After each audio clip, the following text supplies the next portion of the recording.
C'est un plaisir de vous retrouver fidèle au rendez-vous de 12h45. Madame, Monsieur, bonjour. Voici le sommaire. Pour ou contre l'utilisation du téléphone portable en milieu scolaire, la question reste d'actualité avec la reprise des classes. Pour certains, c'est un outil indispensable pour les élèves, mais pour d'autres, c'est plutôt source d'échecs. Technologie, Internet et perspectives économiques pour l'atteinte des objectifs du développement durable. C'est autour de cette thématique que des acteurs du numérique se sont réunis pour relever les atouts de ce secteur.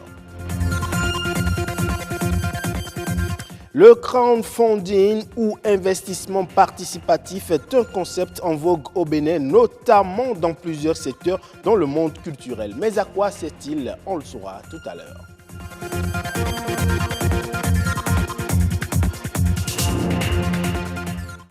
Bienvenue si vous nous rejoignez. C'est un sujet qui défraie la chronique dans le milieu scolaire. L'utilisation du téléphone portable dont la présence dans les établissements scolaires inquiète plus d'un. S'il est vrai que c'est un outil de communication et parfois même de recherche pour les apprenants, eh bien son utilisation a pris une telle ampleur aujourd'hui qu'elle ne peut pas être sans conséquence sur les rendements scolaires.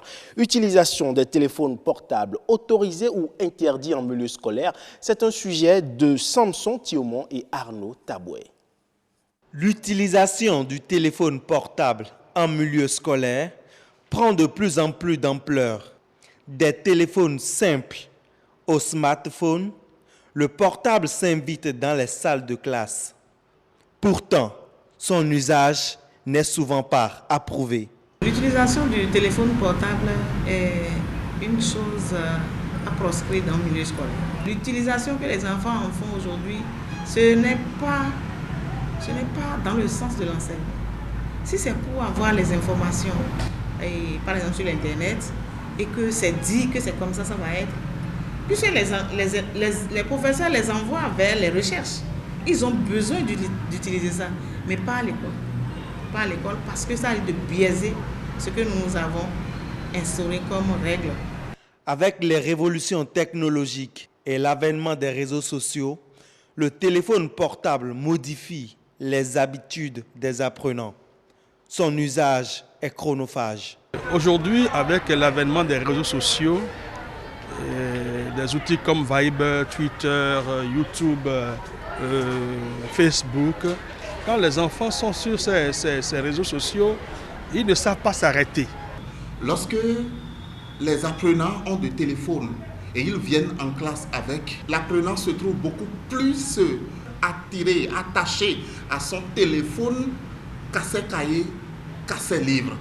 En classe, comme dans la cour des écoles et établissements, le téléphone portable ne quitte pas les apprenants. Le port et l'utilisation du cellulaire en milieu scolaire ne sont pas sans inconvénients.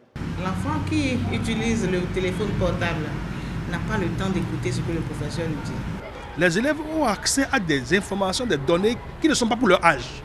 Et ils passent tout leur temps à s'investir, à se verser dans cette pratique-là. Et le temps de l'apprentissage est écourté. La conséquence directe, c'est l'échec tout simplement. L'échec du point de vue scolaire, l'échec du point de vue social. Parce qu'en fait, ce n'est pas seulement la réussite à un examen qui fait d'un homme ce qu'il doit être.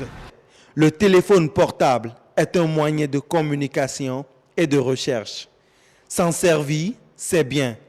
Le faire hors du cadre scolaire, c'est encore mieux. Et si le téléphone portable est proscrit en milieu scolaire, sachez que le numérique est un levier de l'atteinte des objectifs du développement durable. Les innovations dans le domaine peuvent largement contribuer à faciliter l'évaluation et la définition des politiques susceptibles de conduire au développement. L'importance du numérique dans l'atteinte des objectifs du développement durable, c'est une préoccupation de FIFAME à Tadedji. Personne ne s'attendait à l'essor fulgurant que Internet a connu, surtout ces 20 dernières années. Et pourtant, il se révèle de plus en plus indispensable aujourd'hui, bien plus qu'hier, et sûrement bien moins que demain. Né à la fin des années 60, Internet s'impose désormais à tous. Une évolution due à un facteur fondamental, le DNS. Le DNS, c'est dans le jargon technique informatique et des télécommunications, le système des noms de domaine. C'est exactement le répertoire téléphonique, d'accord, mais pour les ordinateurs. Tous les experts s'accordent à reconnaître que Internet n'aurait pas connu son évolution telle qu'elle est connue aujourd'hui si le DNS n'est pas venu dans l'écosystème. Depuis 5 ans, 5 associations s'évertuent à sensibiliser les acteurs du numérique au Bénin sur les stratégies qu'offre Internet pour le développement durable. C'est à juste titre que les réflexions de Bénin DNS Forum portent cette année sur les technologies Internet pour l'atteinte des objectifs de développement durable ODD. Nous voulions créer le cadre qui permettra de pouvoir échanger, de pouvoir discuter autour de la contribution du numérique et des technologies de l'Internet de façon plus spécifique dans le processus d'atteinte des objectifs de développement durable. Ça fait déjà la 3e année que nous travaillons avec le DNS Forum pour que cette association permette la vulgarisation de ce qui se fait en matière de numérique au Bénin, informe les populations, les entreprises de ce qui est fait, de ce qu'ils peuvent demander, exiger, de comment est-ce qu'ils peuvent mieux travailler en se servant de l'Internet et des communications électroniques en général. L'Agence pour le développement du numérique au Bénin s'y prend désormais autrement pour partager ses stratégies aux experts des 17 domaines pris en compte par les ODD. Nous commençons à sortir un petit peu pour aller vers les autres secteurs, pour leur dire nous sommes présents, vous avez la possibilité pour votre propre développement d'utiliser des outils numériques et d'accélérer comme ça à la fois le développement des projets que vous faites, mais aussi la pérennité de ces projets-là. Donc c'est ça qui est important. Tout le monde est concerné par les objectifs de développement durable. Chaque acteur intervenant dans le secteur du numérique est appelé à jouer sa partition pour assurer leur réussite à l'horizon 2030.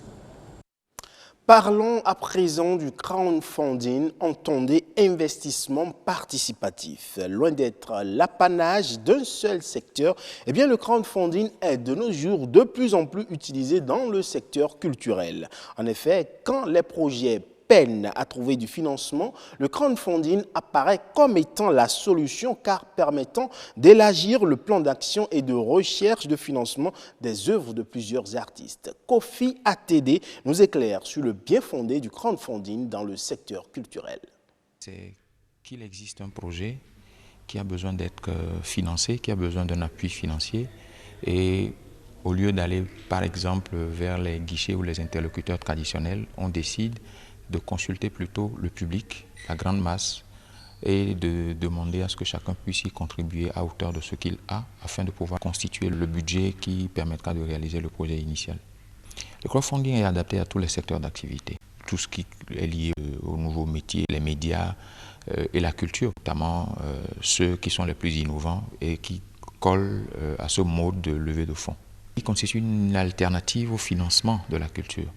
Ça évite d'avoir les engorgements que nous avons généralement au niveau des guichets d'appui financier, mais il a également l'avantage de constituer un outil de promotion du projet avant même sa mise en œuvre parce qu'il attire déjà l'attention du public et permet de communiquer suffisamment dessus, de susciter l'adhésion de la plus grande masse à qui justement le projet ou le produit qui sort de ce projet est destiné en fin de compte. On l'a déjà fait, ça a permis par exemple de publier un livre l'année dernière qui est intitulé « Celle qui ne devait pas naître ».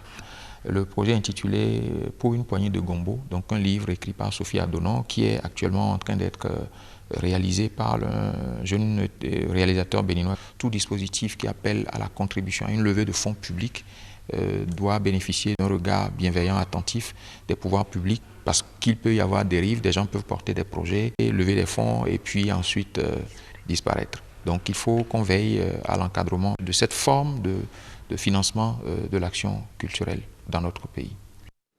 En nouvelle brève à présent, le Bénin abrite en 2020 le 50e championnat du monde de pétanque, encore appelé Sport Boule. Et pour une bonne organisation de cette messe continentale, le représentant de la Fédération internationale de pétanque et jeux provincial a remis cette semaine au gouvernement son cahier de charges. Il va s'agir pour le Bénin de tout mettre en œuvre pour gagner le pari de l'organisation de cette compétition qui mettra aux prises les boulistes de plus de 50 nations venus des 5 continents de la planète avec près d'1 millier de participants. Il faut dire que c'est pour la première fois que le Bénin accueille un championnat du monde de pétanque. En page internationale à présent, le modèle sénégalais de décentralisation séduit et s'exporte sur le continent africain. Après les Gambiens, les Libériens et les Sierra-Léonais, ce sont les Angolais à présent qui viennent s'inspirer de l'expertise sénégalaise en matière de gestion des collectivités territoriales. Plus de précision. C'est vers le Sénégal que l'Angola a choisi d'orienter son regard en matière de gestion des collectivités territoriales. L'acte 3 de la décentralisation, initié en 2013 par le chef de l'État, a si bien séduit que sur le continent africain, le modèle sénégalais fait école. Pour s'en inspirer, Luanda a dépêché 25 personnalités de haut rang à Dakar pendant 4 jours. Notre visite est avant tout de collecter et partager les expériences, car nous savons que c'est que comme ça que nous pouvons avancer, car nous savons que vous avez beaucoup d'expérience. Nous avons de l'expérience interne, mais bien évidemment le Sénégal est bien expérimenté dans ce domaine. Pode ser útil para a construção do nosso modelo. Comme vous le savez, le Sénégal a une histoire très ancienne en matière de décentralisation, depuis 1872 avec les communes de Gorée et de Saint-Louis, mais également a eu à faire plusieurs réformes, dont la dernière est l'acte 3 de la décentralisation de son Excellence M. Macky Sall, président de la République. Nous nous réjouissons également du choix porté sur le Sénégal, parce que la République sœur d'Angola va entamer également son processus de décentralisation et a choisi le Sénégal comme modèle pour venir échanger avec nous. Le modèle sénégalais en matière de gestion des collectivités territoriales est aussi une administration forte qui accompagne des institutions locales et associatives solides comme l'ADS et l'AMS. Ce sont également des agences, des projets et programmes porteurs. En vedette, l'ANAT, l'ADL, l'ADM, l'AGETIP, le Centre national d'état civil, qui a un programme de modernisation de 17 milliards de francs CFA. On leur a démontré comment développer une commune rurale, une commune urbaine, suivant une démarche scientifique et technique, suivant les observations de notre ministre. Nous nous réjouissons également du choix porté sur le Sénégal, parce que la République sœur d'Angola va entamer également son processus de décentralisation. Nous leur souhaitons donc une bonne présence au Sénégal et leur transmettrons également les salutations de son Excellence M. Macky Sall, président de la République du Sénégal, à l'endroit de son ami et frère, le président de la République d'Angola. Dans cette rencontre, il a été question surtout de partage de toutes les expériences. En 2020, l'Angola va organiser ses premières élections locales de son histoire. Pour Luanda, le Sénégal est le modèle démocratique en Afrique à copier pour mener à bien son projet territorial. C'est tout pour l'édition de ce midi. Le prochain rendez-vous de l'information, c'est à 19h45.